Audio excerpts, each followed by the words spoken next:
Everyone, আসসালামু আলাইকুম। কেমন আছেন সবাই? আশা করছি ভালো আছেন। আলহামদুলিল্লাহ আমরাও ভালো আছি। আজকে বানাবো হচ্ছে মোমো, আর মোমো রেসিপি শেয়ার করছি। এখানে মোমো বানানোর জন্য আমি একটা গাজর নিয়েছি, আর নিয়েছি ক্যাপসিকাম আর বাঁধাকপি। বাঁধাকপিটা নিয়েছি আমি হাফ, ছোট বাঁধাকপি একটা হাফ নিয়ে নিয়েছি, এতেই হয়ে যাবে। এখন এই চপারের মধ্যে আমি সব কিছু চপার করে নিব। খুব সহজ হয়ে যাবে আমার কাজটা, যেহেতু ছুরি করে করতে অনেক টাইম লাগবে। আর এই চপারের সাহায্যে ছোটো ছোটো করে দেখুন কি সুন্দরভাবে পিস হয়ে গেছে না, ছোট্ট ছোটোভাবে। বেশ আমার এটা কাজের জিনিস হয়ে গেছে, এটা আমার খুবই দরকার ছিল, আর সেদিন নিয়ে নিয়েছিলাম ডিমার্টে। আর এদিকে আমি এই চপারটা তো ছোট সাইজে, সেই জন্যে একসাথে সব হলো না। প্রথমে আমি গাজর আর ক্যাপসিকামটা দিয়ে দিলাম, তারপরে দিয়ে দিয়েছি হচ্ছে বাঁধাকপিগুলো। এখন সবার লাস্টে দিব হচ্ছে পেঁয়াজ, আর দিব কাঁচা লঙ্কা, আর একটু আদা রসুন, সমস্ত কিছু চপ করে নিয়েছি। এখন একটা সসপ্যানে আমি একটু তেল দিয়ে দিয়েছি, তারপরে পেঁয়াজ আর আদা রসুন মরিচেরটা আগে দিয়েছি, তারপরে দিয়েছি এই বাঁধাকপিটা আর গাজর ক্যাপসিকামগুলো। ঠিক আছে, পেঁয়াজটা অল্প অল্প লালচে ভাব হওয়ার পরে আমি সবজিগুলো দিয়েছি। এই তো এখন হচ্ছে লবণ দিয়ে দেবো। এর মধ্যে কোনো মশলা লাগবে না বেশি, হালকাভাবেই হয়ে যাবে বেশ।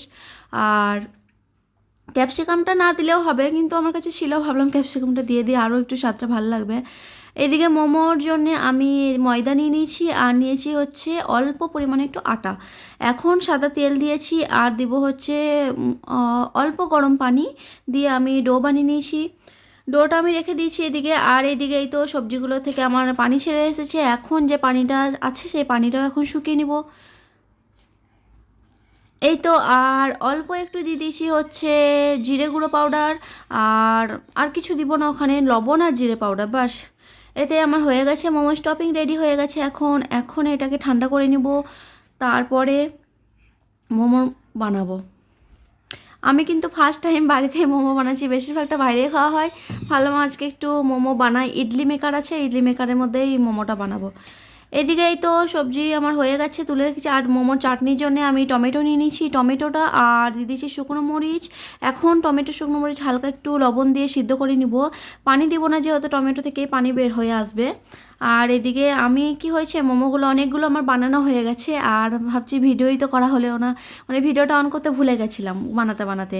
আর এদিকে লাস্টের দিকে কটা বাকি আছে, ভাবলাম দেখিয়ে দিই। এখন এই তো একটা ছোট্ট ছোট্ট লেচি করে নিয়েছি মোমোর জন্যে। এখন লেচিটা পাতলা করে বেলে নিয়ে এই সবজিটা দিয়ে দিচ্ছি এর মধ্যে। যে কোনোভাবে মোমো শেপ দেওয়া যায়, আমি এরকমটা একটা ফুলের মতো একটা শেপ দিয়ে দিচ্ছি, আর আপনারা চাইলে অন্যরকমভাবে শেপ দিয়ে দিতে পারেন। এখন মোমোগুলো আমি স্টিম করে নিব ইডলি মেকারের মধ্যে। ঠিক আছে, আর কারেন্ট চলে গিয়েছিলো, সেই জন্য আমি আমার এই চাটনি রেসিপিটা দেখানো হয়নি। মোমো চাটনি বানানোর জন্য যে বয়েল করে নিয়েছিলাম টমেটো আর লঙ্কাগুলো, সেগুলো অল্প লবণ দিয়ে আমি মিক্সার জারে পিষিয়ে নিয়েছি, তাহলেই চাটনি রেডি।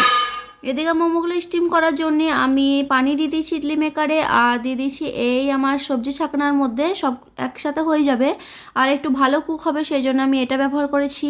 কেমন লাগলো আমার রেসিপিটা অবশ্যই কমেন্ট করে জানাবেন। আল্লাহ হাফিজ সবাইকে, দেখা হচ্ছে পরের ভিডিওতে।